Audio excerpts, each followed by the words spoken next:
And we're back. Welcome back, everybody, to the only podcast on the internet that knows we have always been at war with Oceania. And we know that because we are doctors. But not doctors. I'm Dr. Silverstein. I'm Dr. Armshaw. And on this episode, we will be looking at a couple of weeks of information, including Starmer's speech from last week, where he talked about the cost of living and, of course, the war in Iran. We will also be talking about the Reform Energy Bill lottery, which, is it illegal? Is it a giant data mining operation? Or is it both? Turning to the war in Iran, we're going to be talking about the second month and the first week of the war in Iran, and how, despite winning the war, a pilot was shot down in the middle of the war. In the middle of the end of the war after the war was won. Correct. Moving on to America, we'll be talking about the ejection of Pam Bondi as AG and some other comedy things that appeared under the chest of Brian Nome. And finally, we'll be discussing the amazing feat of humanity that is called Artemis II. All that on Doctors Not Doctors, starting right now. Patrick. Yes. I don't know if you celebrate April Fool's Day. We've passed by it now. That's true. As we always say, we're people with lives and jobs and all sorts of things. Time makes fools of us all, Chris. And time's a son of a bitch. And and I think it's only good to start with Kier Starmer's speech to the country last Wednesday. Now, Parliament isn't sitting for these past 2 weeks because of the Easter recess. Right. Which is this part of the year. There's a lot of recesses. There's an Easter recess, and there's a recess at the end of April. Then there's a recess kind of end of April into May, and then there's another recess, I believe, at the end of May, and then it's a straight shot into the summer. Just a little bit of background. So there was no PMQs this week. There was no way to get Starmer's ideas on the table, and more importantly, there's still this massive war going on, and it's really messing with prices and more or less fears here in the UK. The last ship of jet fuel arrived in the UK last week, and no more jet fuel will be coming from the Middle East to the UK, so they'll be having to get it from somewhere else. So that's fun. Keir Starmer gave a speech basically saying the cost of living is bad. We get it. We're going to help you because obviously the war is bad, but we're not going to get any more involved in this war. It's not our war. And obviously the best way to deal with this war is to end the war. And it's not the UK's war to end. I got to say, I'm not seeing a lot to disagree with there as far as like his analysis, because quite frankly, yeah, man, we really, the United Kingdom did not ask for this war. This was not a thing where everyone in the UK was like, you know what we need? We need to blow up the global economy. That's exactly what we need. That'd be awesome. Oh, yeah. Yeah. Go ahead. It's Keir Starmer has accidentally himself into the right position here, because I don't think there's a lot of people in the UK, bar the right wing newspapers and the right wing who is super excited about this war when it started, and then it's not nearly as fun as you thought it would be. Those people are now, they're kind of on the sideline trying to find other ways to attack Keir Starmer because of the kind of the geopolitical things that are happening around him. But overall, you have two very big issues. You have this kind of issue that you can't really do anything about. Right. We how you've mentioned it and I've mentioned it, how Keir Starmer thinks he's the Trump whisperer. Yes. But that's clearly going away. Yeah, no, that's gone. That is entirely gone. Like I was always deeply unconvinced of the value of being the Trump whisperer in this particular situation, right? So, I mean, if you take a look at some of the other leaders around the world who've had to deal with Trump, right? If you look at Mark Carney in Canada, he became basically Donald Trump's number one enemy. And it just sort of meant that all of a sudden, instead of his Liberal Party getting absolutely decimated in the elections that happened, instead they have a huge comeback. And now they are once again leading Parliament in Canada. You see Emmanuel Macron. He has benefited, I think, from being seen as someone who stands up to Donald Trump. So when Keir Starmer made the strategic decision last year that what he needed to do was to be buddy-buddy with Trump, protect the United Kingdom from the ravages of Trumpism. I think he was making a terrible mistake because, number one, if the goal of it was to prevent the UK from being slapped with tariffs, well, that didn't happen because we still got 10% tariffs anyway. Yeah. And number two, what he should have known is that those tariffs were always illegal. They were always going to come down, as indeed they have. So I feel like the UK has gotten very little from Keir Starmer's surrender of British dignity at the altar of Trumpian America. So, in a weird way, I think that this war has kind of given him a massive gift because at this point, he no longer has to pretend to be the Trump whisperer. Like that's gone now. And there's clearly no benefit to being seen as, Donald Trump's guy on the inside anymore. It gives him it gives him political space, I think, to be able to reposition himself as someone who will stand up for Britain and do what is right and all that kind of thing, which honestly, I think it's a better political sale, No, it's a much easier political sale to, I think, the left and the middle, I would say, of the country that still, as I said, before, they still remember, vividly the Iraq War. They remember vividly Afghanistan. They remember the bodies coming home and, and a war that they hadn't started. They had come in to protect the United States.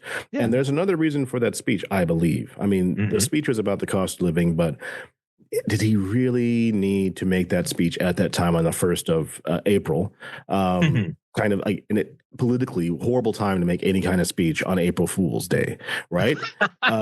Especially when that's important. Unless you think you may have to walk it back later, right? Because then you got plausible deniability. Like, guys, that was a joke. That was a joke. But there was a reason why I think there was a reason why he made that speech on that day. And it was specifically because Trump was going to make a speech later that day in America at like 9 o'clock or 7. I think it was 7 o'clock after the markets closed.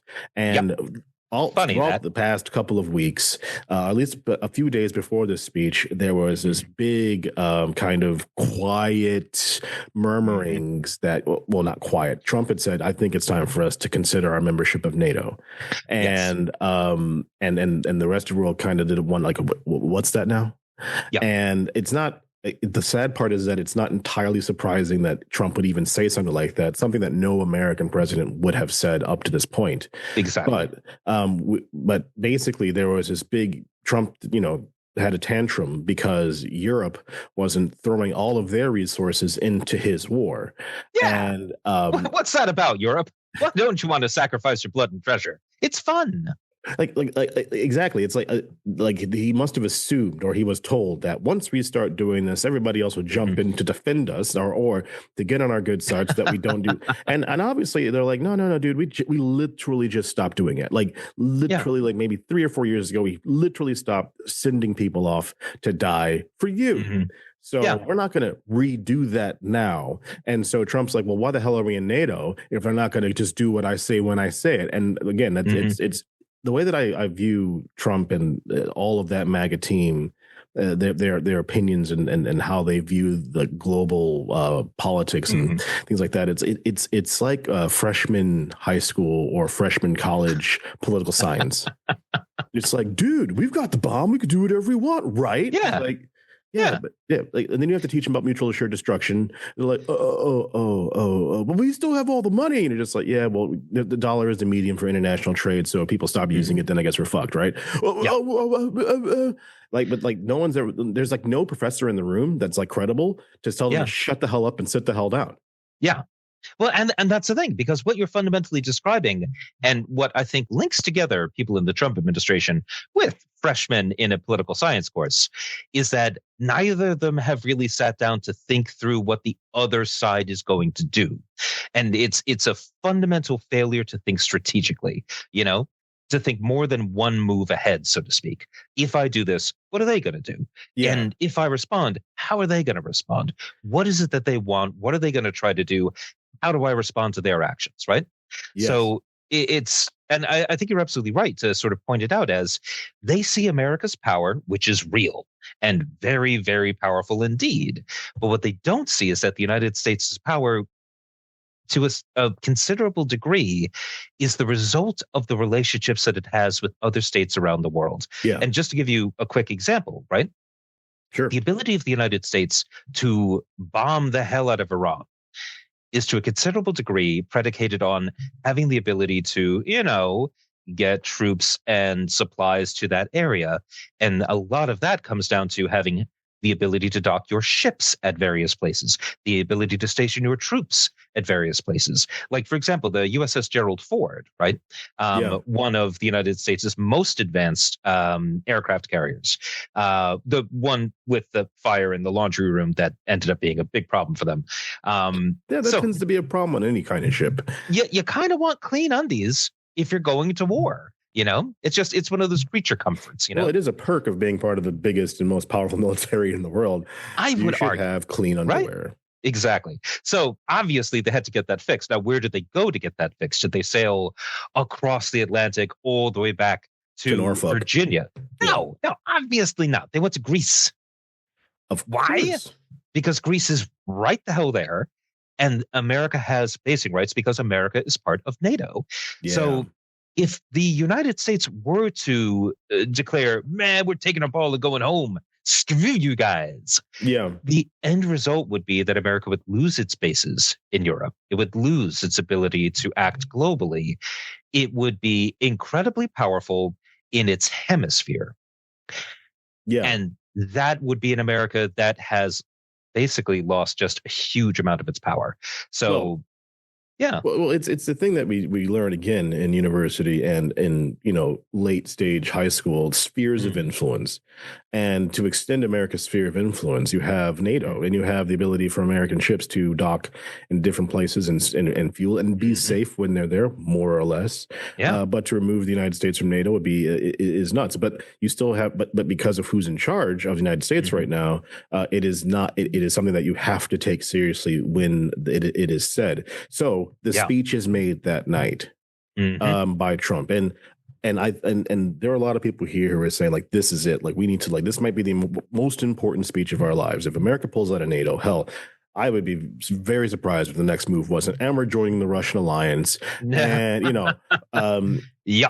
But at some point, I'm all like, if you remember the one rule that American, like, upper echelon does not let Donald Trump do, they don't let him mess with the money. Yeah. And during the entirety of this war, and the issue continues now, the price of oil has skyrocketed, and Donald Trump has used his power to manipulate the price of oil, and somebody else, not saying who, because we don't know who, has been able to make trades based off of a tweet that was made of Donald Trump and the oil price. But so my assumption was, when I went to sleep on the 1st of April, I said, this is probably just a way to try to calm people down, because this is starting really to hit home now. A lot of people, whether you be MAGA or you be a Republican or independent or Democrat, everyone's feeling it, because the cost of gas, petrol, if you're here, is going up and up and up and up and up. But that's nothing compared to the rest of the world, which we'll talk about later. But that speech that Trump made was just a repetition of the things he had said over and over again. No real new things were declared. He literally said, the Navy is gone, their Air Force is in ruins, we are now totally independent of the Middle East. And he just basically kind of repeated what he had said before, but it did nothing to move the dial. Nobody, the price of oil didn't drop. And despite declarations over time of will be done in a few weeks or a few days. Now, I think the most recent one is Tuesday, but we'll get to that in the Iran section. But basically, Kier Starmer had to kind of pivot the United Kingdom into a position where if Trump leaves NATO, then something has to have been done. But I think that I don't know if we got lucky, but I think that even that may have been a bridge too far for the upper class of America, who was just like, I don't think this makes any sense. I mean, I certainly think that the vast majority of people who are sort of the ruling class, if you will, in the United States, the vast majority of them absolutely understand the value of NATO. They understand why you would want a massive alliance network that, is able to carry some of the burden of dealing with war, of being able to like hold Russia in check, So it wouldn't surprise me at all if a bunch of people saw withdrawal from NATO as being incredibly bad for business, especially American weapons manufacturers. Because, of course, if you're in NATO, you want to have equipment that is NATO standard, right? And that means that very, very, very many NATO countries purchase weapons from the United States because those weapons are NATO standard. And if you're purchasing weapons from the United States, you're also reliant on good relations with the United States to keep, purchasing those weapons as you need them, to be able to get repairs and spare parts, to be able to get software upgrades. All sorts of things sort of depend on that. An America that leaves NATO is an America that is not going to be a very attractive source of weapons for the states that remain inside of NATO. In other words, it would be the biggest gift you could give to European weapons manufacturers possible, because all of a sudden every European country would have to say to itself, okay, well, we can't buy from them anymore. We got to make it ourselves. Right. Yeah. So I think that's one thing, but I think we also want to be a little bit aware of the fact that it's not within Donald Trump's legal power to withdraw the United States from NATO, at least not officially. Right. Yeah. Because in order to withdraw from NATO, according to the NATO charter, you have to give the United States 1 year's notice of, basically rejecting the treaty, right? Of denouncing it. And then after a year, you can withdraw. And that's sort of the legality from it. And the United States Congress in 2023 passed a law that was signed by Joe Biden. So it's officially the law of the United States that says that the U.S. president has to give Congress specifically notice of an intention to denounce the treaty or to withdraw from NATO, and can't do it without either the advice and consent of the Senate or a bill passed by the Congress as a whole. Yeah. So in other words, Congress has a veto on Donald Trump's ability to withdraw the United States from NATO. So whatever fears we sort of have for how the United States is going to behave, it's not a fear of the U.S. legally withdrawing from NATO.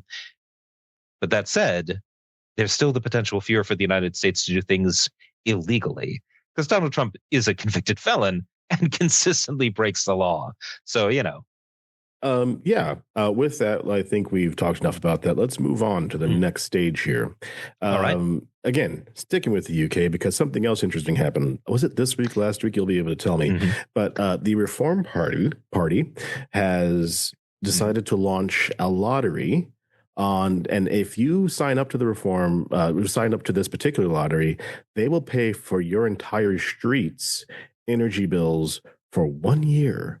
Wow. The issue, and if that's called, I'm not going to tell you the name of the website. You have to look it up for yourself. But it is an interesting proposition because it's a political party offering you money, which is a problem here. Well, now, Chris, you're making a slight mistake there, because you're calling Reform a political party. Yes, and of course, it is not. It is, in fact, a privately held corporation whose main shareholder is, of course, Nigel Farage. So, yeah. So that's fun. True. It is a privately held corporation, but in this particular case, it is a registered political party, is it not? Oh, have they actually? They've gone the whole thing? Is that actually happening? Well, you can't stand in an election if you're not a registered political party.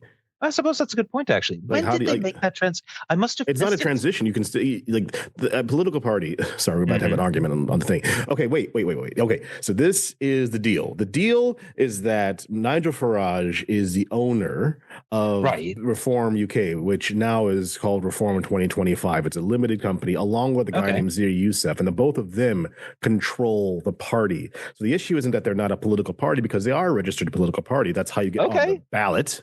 All right, fair. But we don't know how their shares are arranged, and obviously, if for whatever reason the party decides to go a different way than Nigel Farage still has a lot of control over the party, even if he's no longer the leader. That's always been the problem with whether you call it Reform UK or whatever, because his last two political parties, the Brexit party and the whatever party was before that, UKIP, they always kicked him out because they didn't like him. And so he's now figured out a better way to control the party.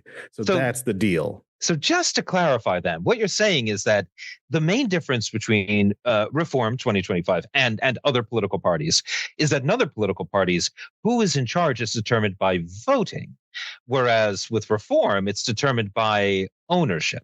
Right? Well, no, you still have well, I don't know how they choose their leader, but it doesn't matter because there is you can almost call the owner of ReformUK the supreme leader because they can have a new leader, but it doesn't matter because the supreme leader controls it. Like if you're permanently the chief executive, you're permanently the head of the board, even if you change the leader is still you, right? Okay. So basically what we're saying is that the difference is that Reform, it's a political party. It's just not a democratic political party. As far as we can tell, no. But I guess that's the kind of brilliance you get with someone who's going to have a lottery for people's energy bills.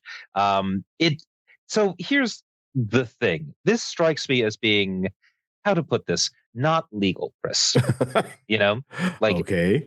Like seriously, like this seems like, number one, there's an issue of data, right? Because in order to do this, you have to give quite a bit of personal information to the Reform Party, which of course is why the Reform Party would do this in the first place. But of course, we have laws in this country regarding the use of private data. So it seems to me to be, at the very least, legally questioned, right? It also seems to be something along the lines of, a little bit of a bribe. It reminds me a lot of Elon Musk's attempt to have a lottery for $1 million if you registered to vote. That he tried pulling in the 2024 election. Exactly, right? Now, did that have an impact on the 2024 presidential election? I can't really say. Possibly, possibly not. It is worth pointing out that when Elon Musk attempted to, also inject a huge amount of money into I think it's the Wisconsin Supreme Court election that happens a little bit afterwards, it fell flat on its face, and it was he got his candidates got absolutely trounced. Yeah, no, he lost. He lost everything, and it was a complete embarrassment. And I think that's the beginning of the end of his relationship with Trump at that point. Mm-hmm. Yeah. So I mean, I'm interested to know exactly what kind of electoral benefit Reform can get from this.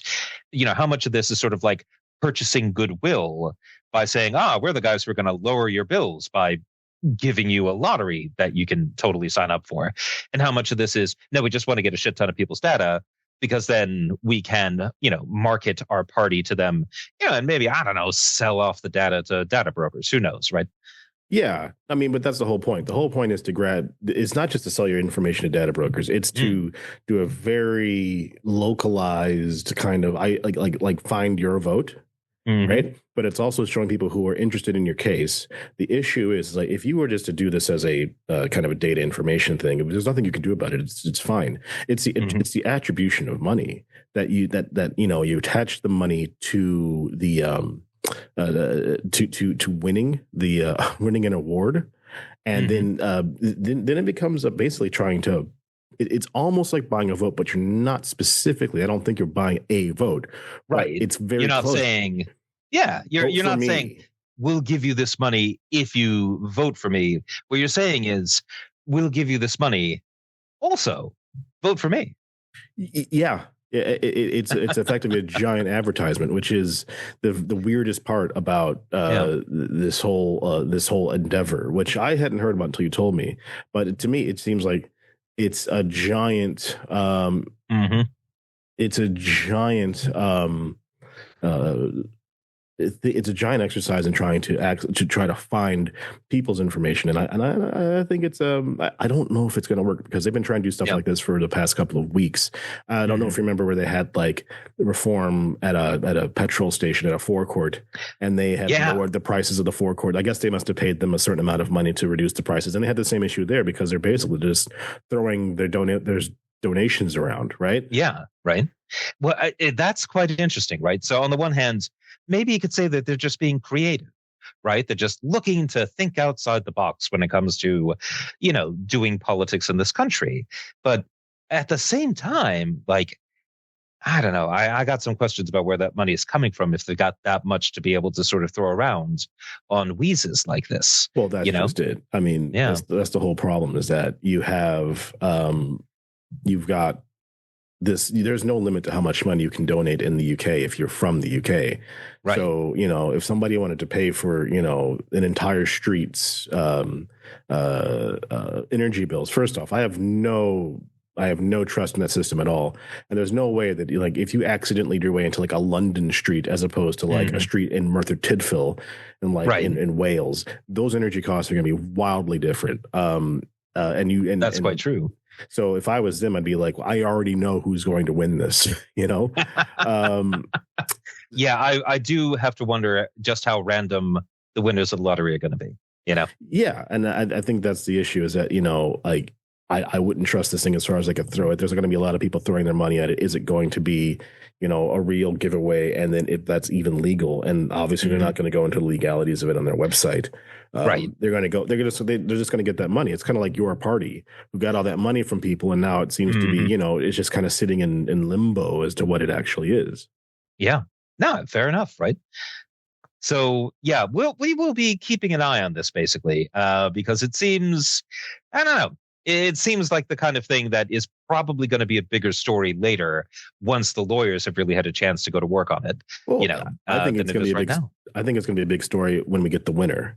And then, because like for the Elon Musk thing, if you recall, the winner, I believed, worked for some kind of subsidiary of Elon Musk, or like I think he worked for some kind of like either for the political arm or the Tesla arm or something. But he was connected to Elon Musk, so it isn't like there was some random who won. It was definitely an isolated person who won. What an amazing coincidence, Chris, What a wild coincidence. Just like it'll be a wild coincidence when it turns out that the street that gets its energy bills paid for is the street that Nigel Farage lives on. No way. So it'll be such a coincidence. I'd be so surprised. Yeah. Right. What are the odds? Let's take a little break, and then we'll come back in the next section talking about Iran. Ooh. All right. See you then. Sounds good. And we're back.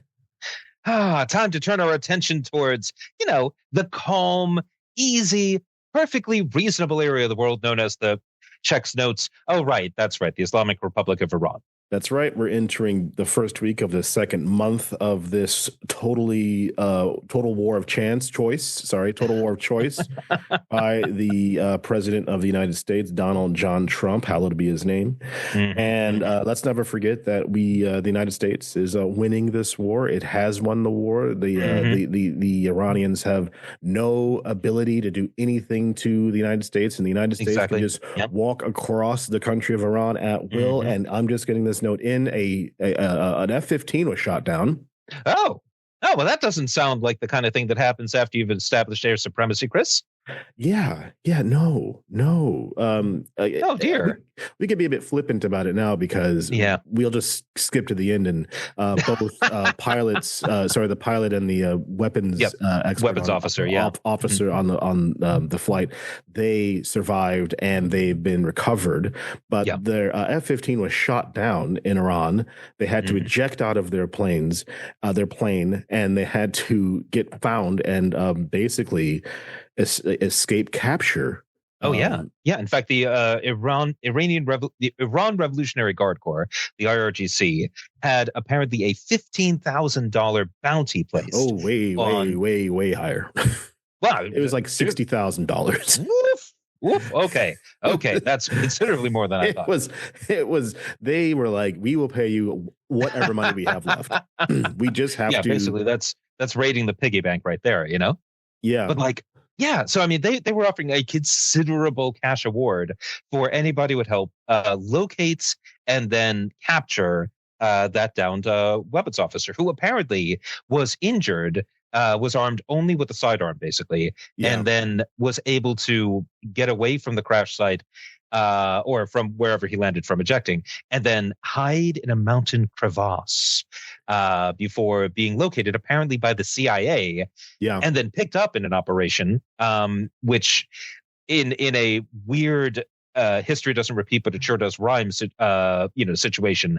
Basically, you had the U.S. go in there. We had jets landing in Iran, picking up this guy, and then flying off again. However, apparently a few of the jets were not able to take off again because of where they landed. And also we lost 2 helicopters. Yeah. No people were lost, but we No. did have to destroy some aircraft so it didn't fall into the hands of the IRGC. The aircraft was filled with some pretty serious surveillance technology that we didn't want anybody else to have. But well, absolutely, right? Like, but the shards of it are left behind. Exactly. So this is I don't know, it's like a weird mirror image of Operation Eagle Claw, which of course we talked about before. There, of course, you also had the United States losing some equipment, but also the lives of soldiers during its operation. Here, some property was lost, but thank goodness every person was able to be rescued and taken back. Yeah, no, I think we need to be grateful that that both pilots are recovered relatively quickly, and it's a testament to the skill and the expertise of those pilots and the U.S. Air Force that and the U.S. Army as well, and the U.S. Army and apparently the CIA, which is not normally a phrase that I associate with the CIA. Job well done, but in this case, in Iran, apparently, job well done, CIA. Better that than overthrowing Mossadegh. So yeah, but first off, it's utterly ridiculous that this person was put in that position in the first place. This, like I said, as everybody is saying, this is a war of choice. It's illegal. It's an illegal war. You're flying, and so you would have this horrible situation where if this person had been caught, they would have been paraded all over Iran. They would have been paraded all over television. Absolutely. One of the things apparently the CIA did was to put out false information about like the person had been caught or the person had whatever. That's right. And saying that they were, I think one of the stories that they were putting out was that they had already got him and they were moving out by road to the north of the country. And it's unclear whether or not the IRGC bought that line. But it is true that they didn't find him until the U.S. was able to locate and rescue him. Yeah. And again, like, obviously we were here, so it probably would not have been nearly as intense as it was in America. Every day you're trying to figure out, if this person's alive or not. And I mean, could you imagine though? Like you find this person who's, like, let's say the person had been caught and they paraded her on television, and the Iranians would be like, this person was was part of an illegal war who was bombing innocent civilians, and they'd be saying all this stuff. And normally if you were in that situation and then you're in a normal war, you'd be like, that's false and that's wrong. And you're the bad guys. Yeah. But in this particular case, you're just like, you want the guy back, but like, you're just like, the narrative, I suppose, of the attack and the narrative of the capture totally changes when you're the aggressor. Well, exactly, and this is what kills me, is that the United States military is being forced to engage in a war that is illegal under the UN Charter. It's illegal under, this is basically the kind of thing where there's no justification for it, to the point where the Catholic chaplain of the United States Army, when asked, is this a just war under Catholic doctrine, had to say, well, no, you can't really defend this as a just war at all, because there was no threat. We were not attacked. This was not, this was, as you said, a war of choice. And that's the kind of thing that is simply indefensible under Catholic doctrine. So, it's kind of a rough deal, isn't it? It is. It would have been a rough deal, and I think it's just we got lucky, very, very lucky, that we were able to find the person, and I'm sure that I'm assuming that the Trump administration, the MAGA folk, were 100 million miles away from this, because imagine it doesn't go well. They don't want their hands all over this. They only want victories. They don't want to be responsible for anything that they do. Trumpism cannot fail; it can only be failed, Chris. Ooh, that's a really good one, and that is kind of like the vibe that you're getting out of MAGA. Is that I'm not wrong, everyone else is wrong.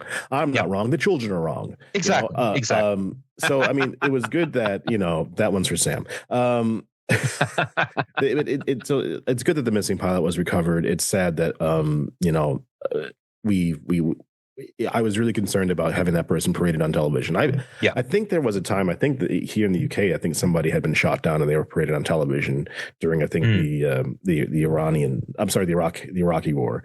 But I can't really remember that right now. So maybe if we have time, I'll go back to it.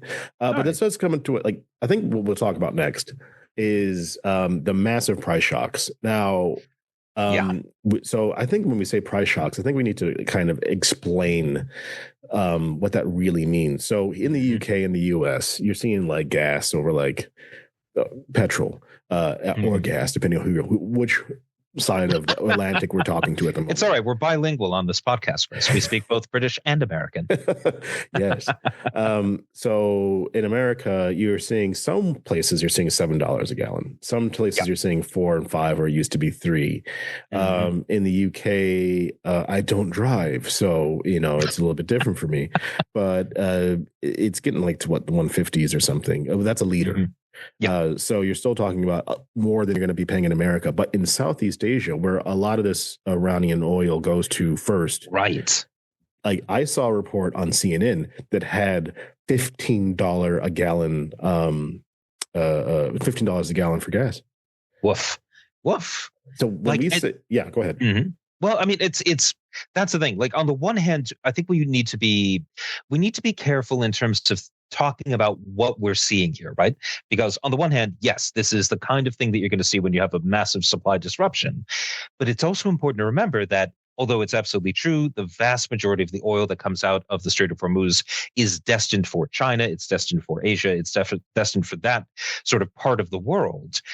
The price of oil as a whole is really well globalized, right?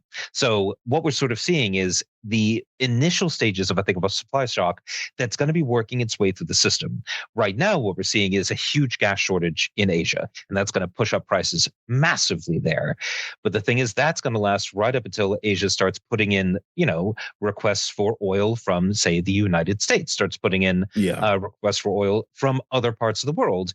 And that's going to lower the price of oil in Asia, but it's going to raise the price of the oil everywhere else, basically. So this is, I think, a situation where we're not seeing like $15 a gallon is going to be what absolutely happens everywhere. What we're seeing is this is what's happening in Hong Kong right now before the new equilibrium is reached. But that new equilibrium is not going to be fun. But that's why it's called a price shock. The Southeast Asia is already trying to go to like 4-day work weeks. They're telling people not to. That's right. The Philippines has gone to 4-day work weeks for government employees. Basically telling people not to use their cars, not to drive, because this is what a price shock is. It's not a gradual increase. It's today it's $2, tomorrow it's 10, and it might stay there for a while until, like Patrick said, the market readjusts to losing 20% of its supply. And again, it's one of those things that you should have thought about before you attacked Iran. It's like, okay, so if we do this, how long is it going to take? How long can they go out for, right? Because like if you go back to the pilot that got shut down, one of the reports that I heard is that even though there had been this big claim that by Trump that there's no way for the Iranian Air Force is down, there's no way for them to take down our planes. The planes were taken down, the helicopters taken down, because apparently there's people just walking around with shoulder-mounted missiles. And they're just heat-seeking missiles that gets shot, and they'll go after planes and stuff. So it's like, and that's what I don't think people really I don't think MAGA put into play when attacking Iran, is that it's not just trying to kill the leader, because we know MAGA loves its leader, right? Yeah, obviously. It's that there are 30,000 different cells that can be created at a moment's notice to keep the chaos alive. Well, that's the thing. That was the whole idea with the Mosaic Plan, right? Mosaic Plan, yes. Which was that they knew that command and control was going to be a huge issue. The United States was going to be looking to kill high-level people in the IRGC and in the military. And what they wanted to avoid was a situation where a few people at the top are taken out and there's paralysis throughout the ranks. But what that also means is that they've devolved decision-making powers to relatively low-level guys who have missiles and drones and weapons ready to go. And so, like I really have to wonder, because I mean, there was an attack recently that hit a civilian target, I think in the UAE, and No, I'm getting the details of this wrong, unfortunately. But the point of it, if I can try to salvage my story from being completely bullshit, is that the Iranian regime was immediately like, "Oh no, we didn't do that. That wasn't us. That was totally Israel or something." Yeah, I think exactly. It was at the beginning of the war where they were like, "That whoops, that was a mistake. That was a whoopsie. That wasn't us." It may have been coming to Cyprus. It may have been somewhere else, but it was. Right. I actually no. I think you're right. I think it was somewhere in the Gulf states, and they're just like, "That was a mistake. We didn't mean to hit you." Okay, everybody safely back to one. Let's pretend like that didn't happen. Yeah, I think that's the kind of thing that can happen when you've got the Mosaic plan, basically, like where decision making on when to fire and what to fire at is not fully centralized, precisely because that's the danger you're trying to avoid, right? But that's chaos. That is the chaos that you're seeking to create. And I don't think that the MAGA people fully understood. Again, it's if you don't have, if you didn't graduate, I'm sorry, not graduate, if you didn't pass freshman politics, if you didn't pass, geography, you're not gonna think a step ahead. You're just going to think about, what's cool, what's fun, what's the most memeable thing to do. And that's all the White House has been thinking of is what's the most memeable thing to do. They launched an app. And they put out this is the White House. They launched an app and they put out a video to launch the app saying, we've been launching a lot of things recently, but you're going to like this one. And it was just videos of, bombings in Iran. And then it's like, but now you can download this app onto your phone. And you can now get straight, the president right into your freaking frontal cortex.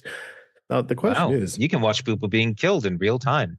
Why on earth would you download that particular app? Because it's like, first off, I'm going to take all your context. It does what most free apps do. They're just going to go on your phone, take your stuff, and then put it up into the cloud so that you can become another number. But with this particular group of grifters, that's something I wouldn't touch with a barge pole. But then again, that's me. I'm not MAGA. Speaking thereof... Let's talk about, I think we need to talk about the invasion or the Endgame here. Yeah. And that's going to encompass in a couple of things. I think we start with the we're going to be there in a second, but remember, we're kind of in the middle of a theoretical peace negotiations, right? Which are being done by text message, apparently, between all sorts of interlocutors around the Middle East and there, whatever. But apparently on Tuesday, if nothing has been sorted out, Trump is going to start attacking civilian targets again. I think Trump has already bombed a bridge. But this, I think, bombed it, and then, from what I understand, did a double tap, to kill the first responders. So, Oh, wow. I did not know that part. Yeah. Like I've seen that. I don't have 100% confirmation on that for the record, but I did read that from a source that I find generally credible. And so if that's true, then that is just horrific. And if it's not true, then I need to reevaluate where I'm getting my information from. True, so, fair enough. Like I'm putting an asterisk on that one. Yeah, we'll put an asterisk there. But what I think we need to focus on this particular tweet that came out yesterday at 8:03 a.m. Eastern time. Eastern Standard Time. I will read it verbatim from the president's personal social network called Truth Social. And it goes like this. Tuesday will be Power Plant Day and Bridge Day, all wrapped up in one, in Iran. Sorry, Iran. There will be nothing like it, 3 exclamation points. Now he also says, open the fucking straight. You crazy bastards, or you'll be living in hell. All caps, just watch, exclamation point. Now he's back to regular writing. Praise be to Allah. President Donald J. Trump. Yep. That's a man who's doing well. I thought that was fake. Because there was no way that I thought somebody had written that and that was just lib bait, Right. And, we love to fight because no president in their right mind would write this. And no, he really did. That's a thing that really happened. Trump said, open the fucking straight, you crazy bastards. That is not the sign of a person who's winning this negotiation. No, it's like he might as well have just taken out a full page ad in the New York Times saying, I am really worried and this is not going well. Oh, we laugh, but it's really serious. Yeah, no, it's well, that's the thing. It's insane. It's like someone told Donald Trump about madman theory, neglected to tell him that it doesn't work, Yeah. But then Donald Trump decided that the way to do it then is to actually be the madman, you know? So, I mean, it's just, but I it's don't know if anybody believes mind-blowing. him. I don't know if he's like, just open the straits, guys. That's the No. thing. You can't believe him.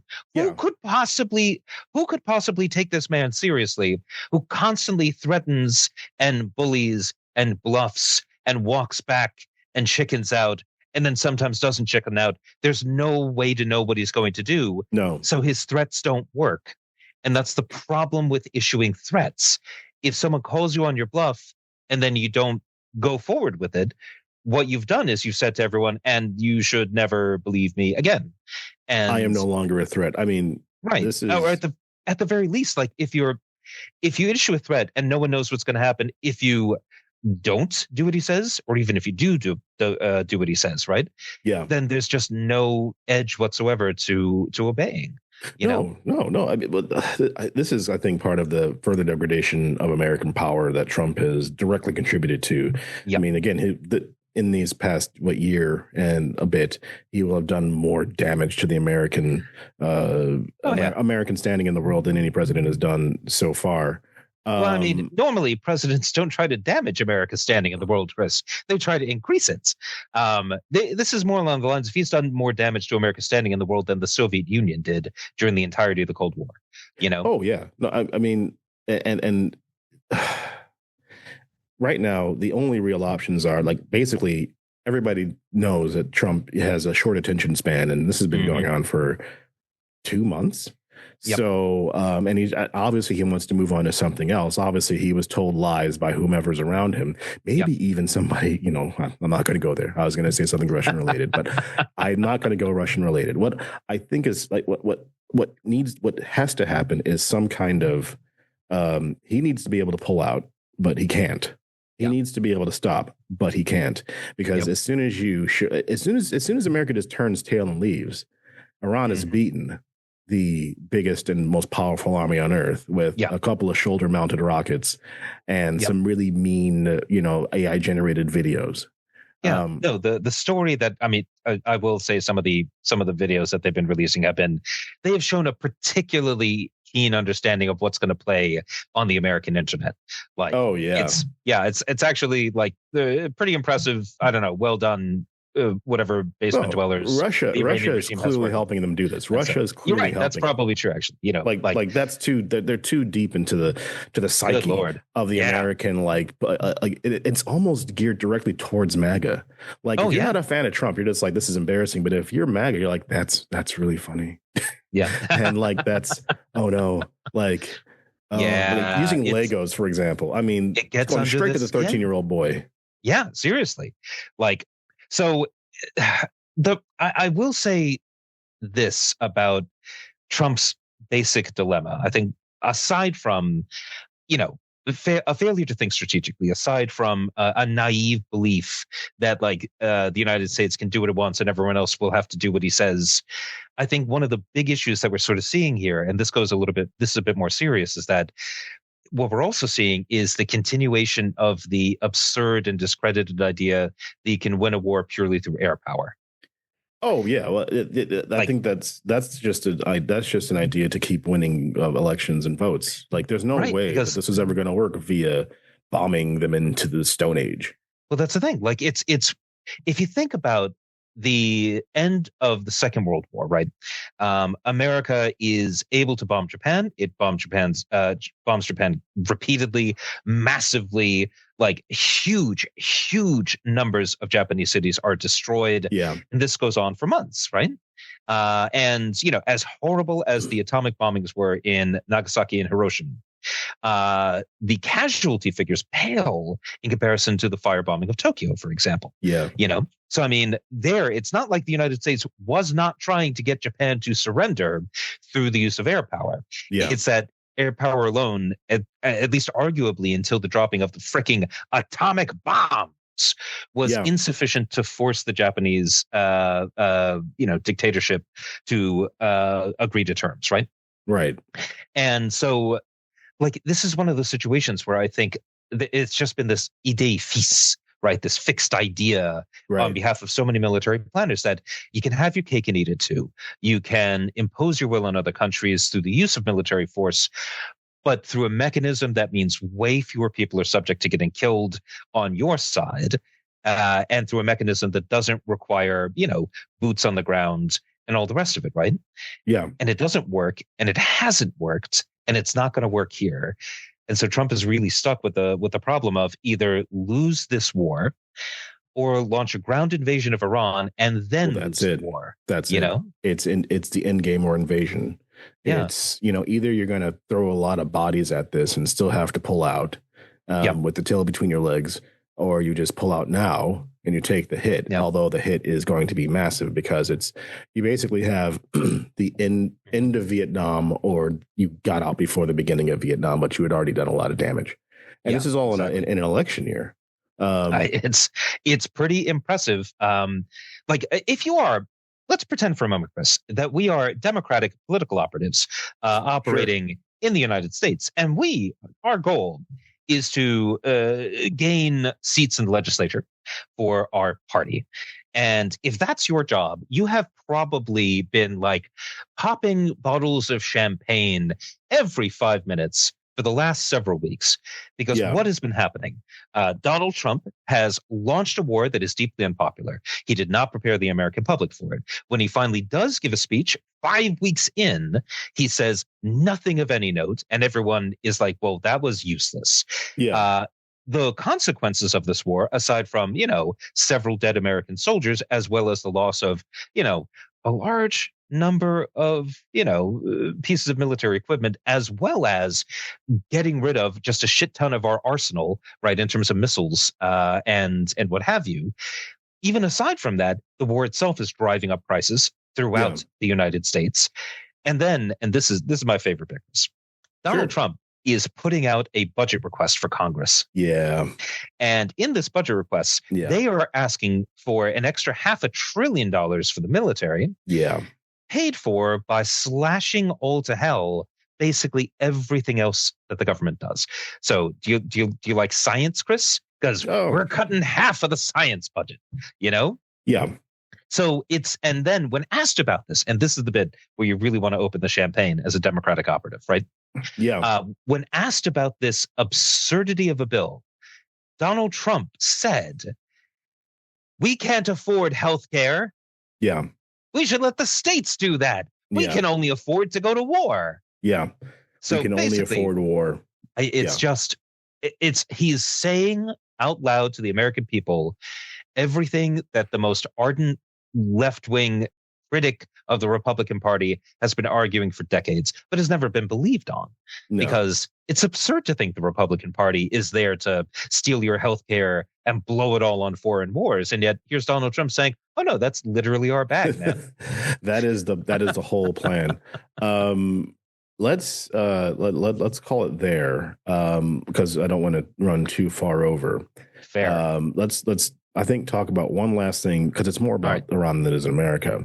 And this is about P.D. Hesgeth. I can't say his name right. Doesn't matter. I've had too much to drink. He's been getting in the way of some appointments of generals of late. Yeah, he sure has. So in his quest to free the U.S. military of its wicked addiction to DEI and wokery, he has been taking it upon himself to block the promotion to brigadier general of, 4 generals recently who, interestingly enough, and you're not going to believe this, Chris, but 2 of them were African American, and the other 2 were women. No. Yeah.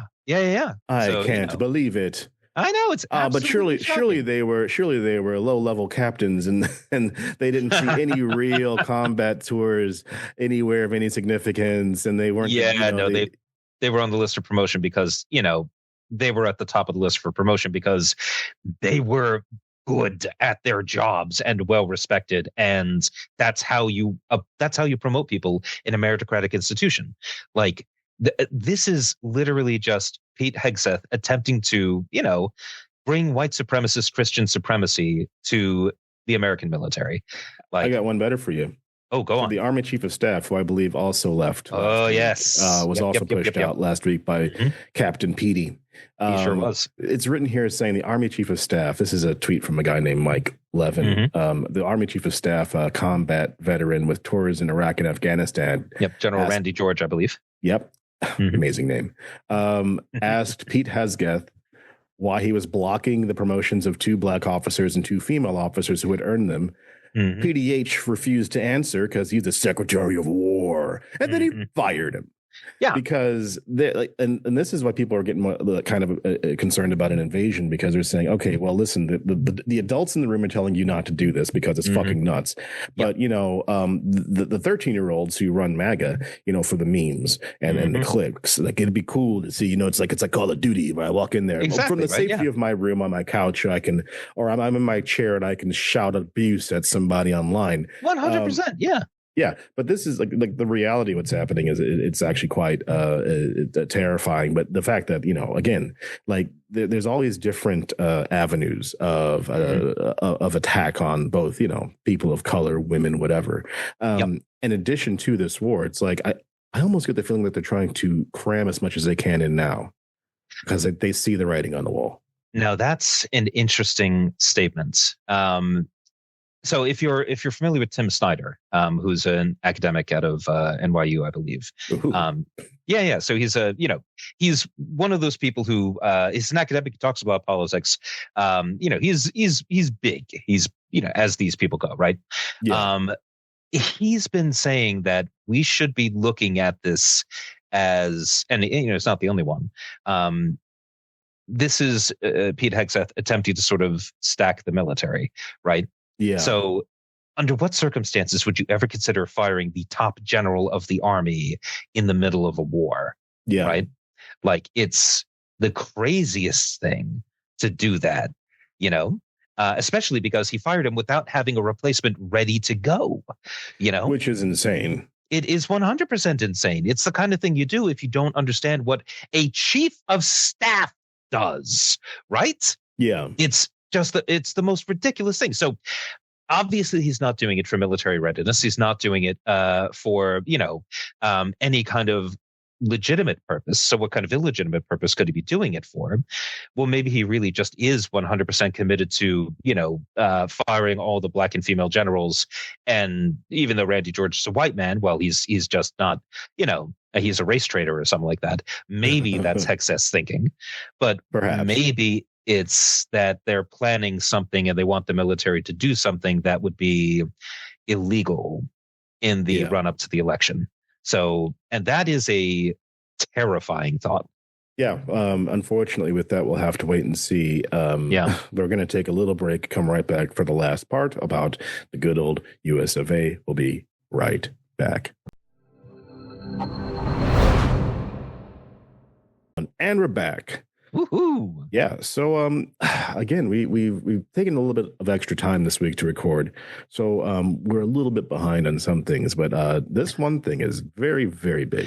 Last week, after months of being an abject disaster, an embarrassment to the legal profession and law and the Constitution, Pam Bondi got straight drop kicked out of the cabinet, out of her office in the Department of Justice, through the Trump-shaped window that she had in her office, out the door. And Trump, Chris, if I may. Oh, please. Yeah.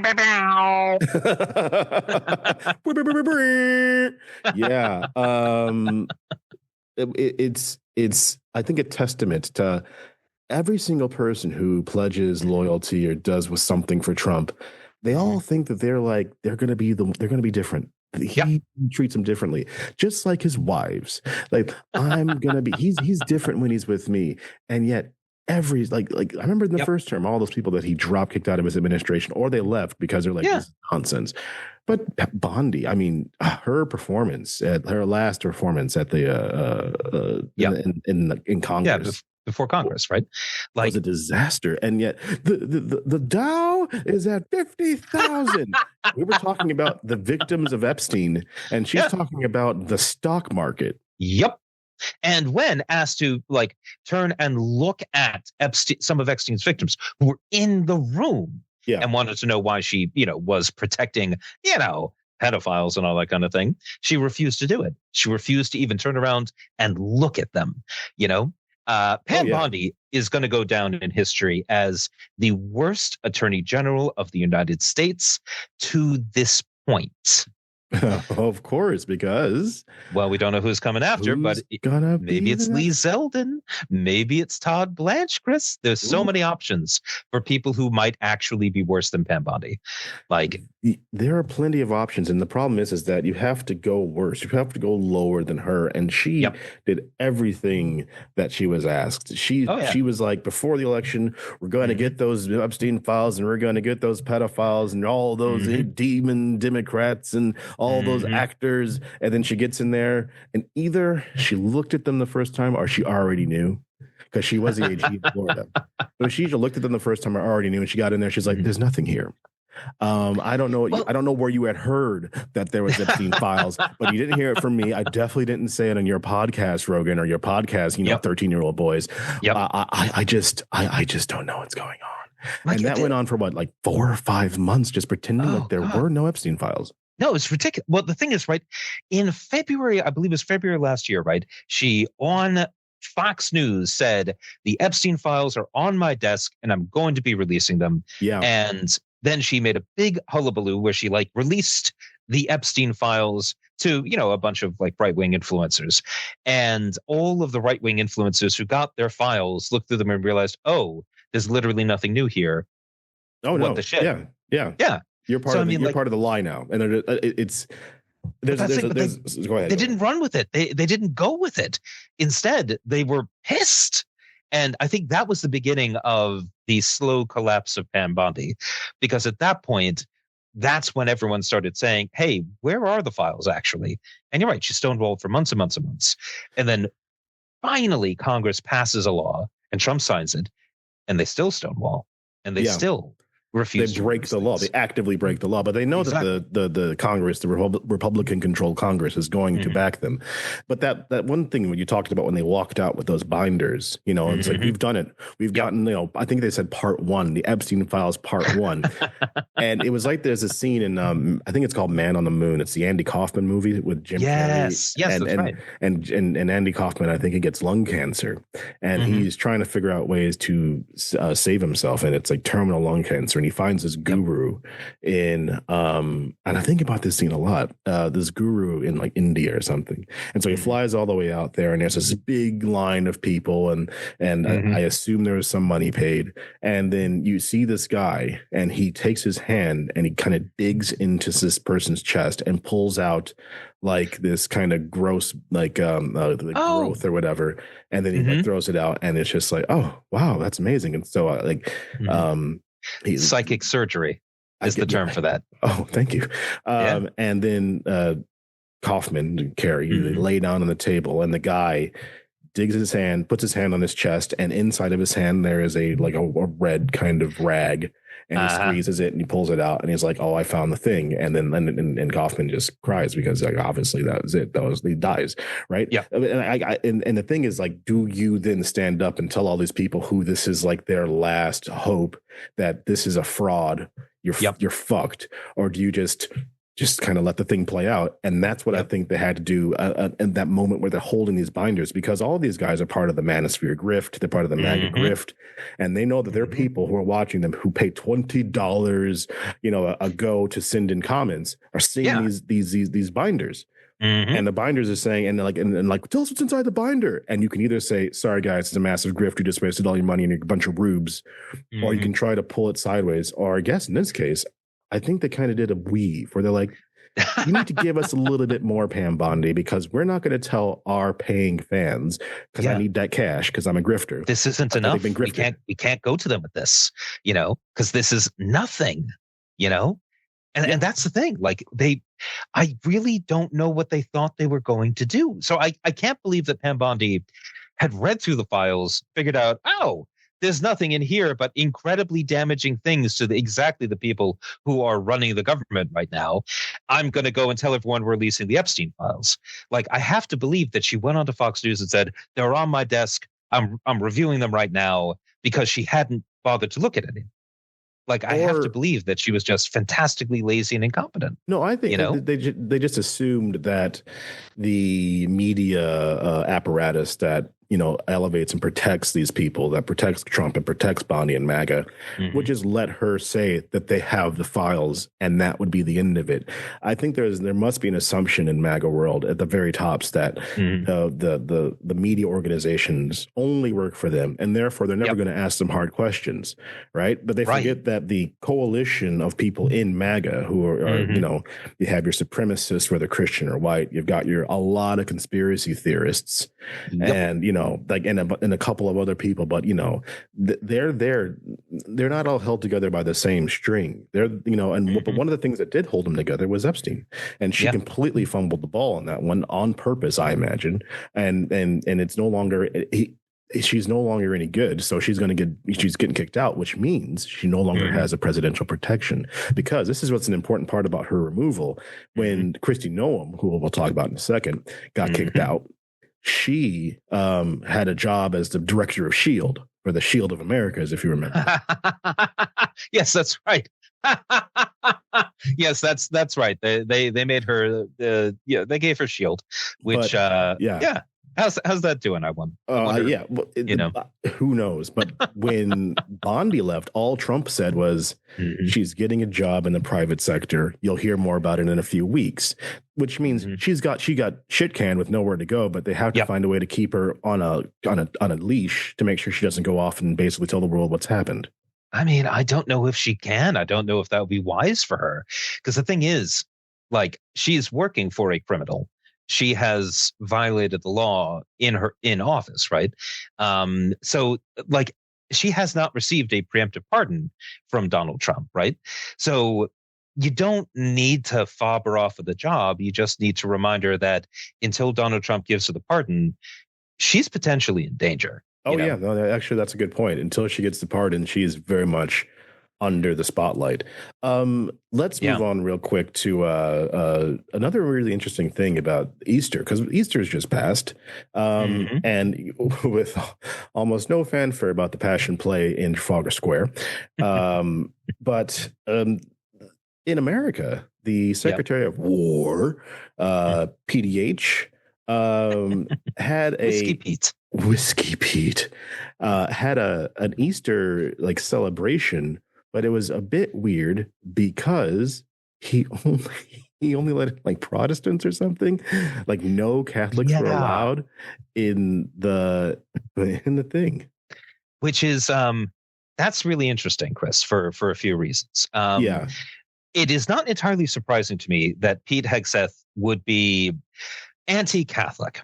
And I say that because Pete Hesgeth is from an extremely reactionary Protestant denomination that, from what I understand historically, has not been very ecumenical.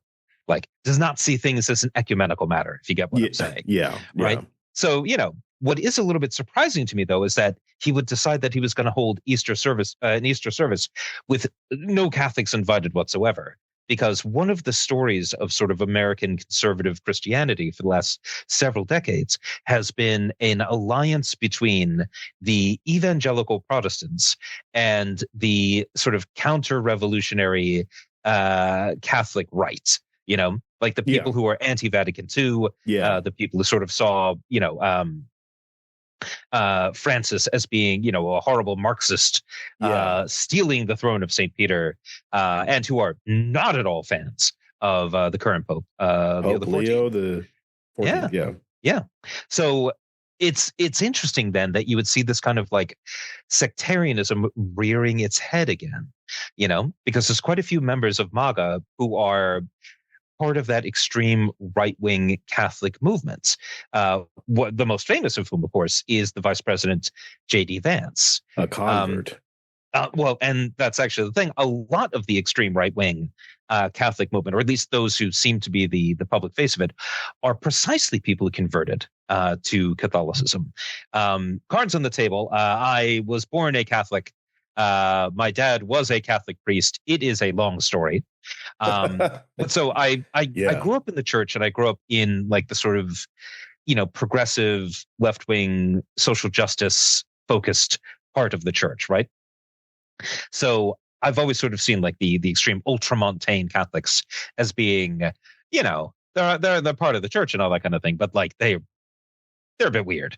They're a bit weird. Is this where the phrase "more Catholic than the Pope" is used? Yes, this is exactly the phrase or the situation in which you could very well use that phrase, right? Yeah. So it's interesting to me to see Hesgeth basically decide that actually, we don't need the Catholics anymore. We could throw them overboard. I have to wonder what J.D. Vance thinks about this. I would really like someone in the media to ask him what he thinks about this, because if you're J.D. Vance and you really are a convert to the church, right, you would see this as being a big problem. But at the same time, you're part of the Trump administration, and can you go against Hesgeth? And if you do, what does that say about Hesgeth's sort of security in tenure? If you're Donald Trump, Hesgeth has just gotten you involved in a stupid war that's going to destroy your party in the November elections, right? Yeah. Like there's already rumors floating around that Donald Trump sees this as being Hesgeth's baby, that Hesgeth wandered him into this, and maybe Hesgeth needs to go. So I just find it incredibly weird that we are back in a place where, I mean, given where we live, there is kind of a murmuring, not even murmuring anymore, this Protestant Catholic division. It doesn't really, I've not really seen it really, but again, I'm not a churchgoer, but Fair. To see, I mean, it's well documented. Hesgeth's tattoo on his chest, where he is he's wearing a Crusader cross or something. Lots of Christian nationalist, white supremacist stuff that he's kind of around. If he doesn't say it, then it's on his chest. And to make the move to do this, and especially as the Vatican, as the Pope Leo from Chicago, is very openly against the war, very openly against what MAGA is doing. And, he's using his platform specifically as an American Pope to say, what the hell are you doing? Exactly. So I think that this is a very weird, I assume that it's only going to get weirder as we move into the summer and into election time. I will not be taking the opposite side of that bet, Chris. Thank you. All right, let's move on to the second to last thing. I think we just need to quietly mention that I think we need to give some snaps to Byron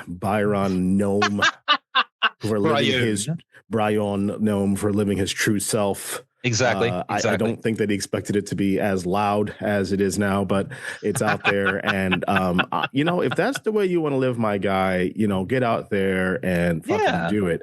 But exactly. I think we need to give a little bit of background here. A few days ago, a picture popped up online. Again, I thought it was fake.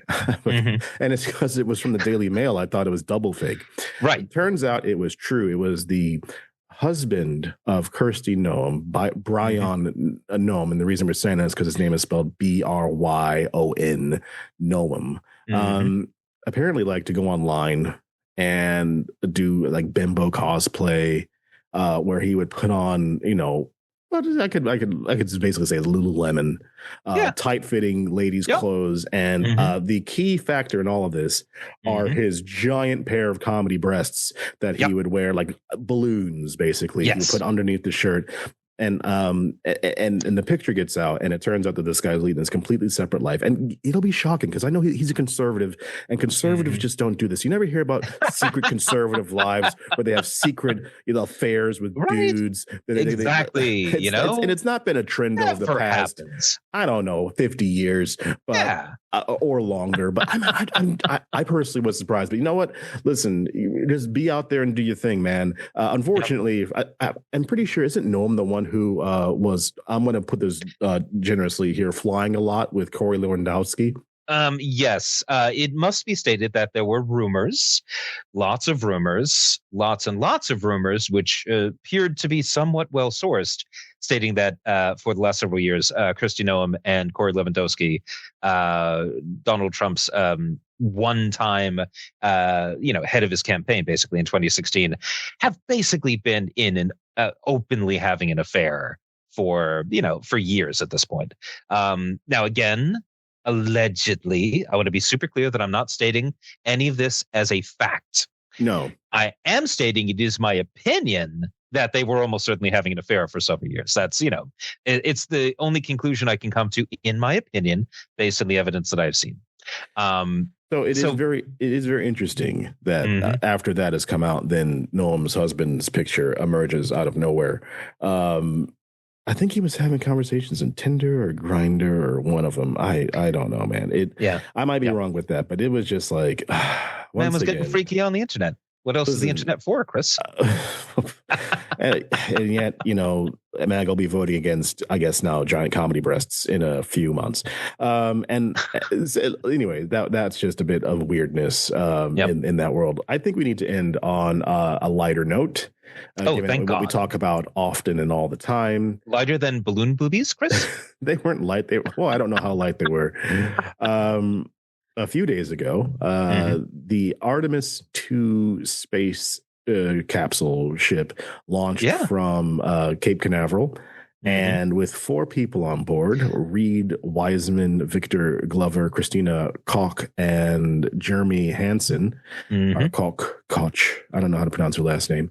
Koch. I mean, depends on how German you're going to be with it, basically. I didn't want to be that German. But also on the 1st of April, 2026, the idea of this flight is to send people around the moon for the first time since the 1970s. That's right. To basically test out the Artemis system to get to get humans back on the moon.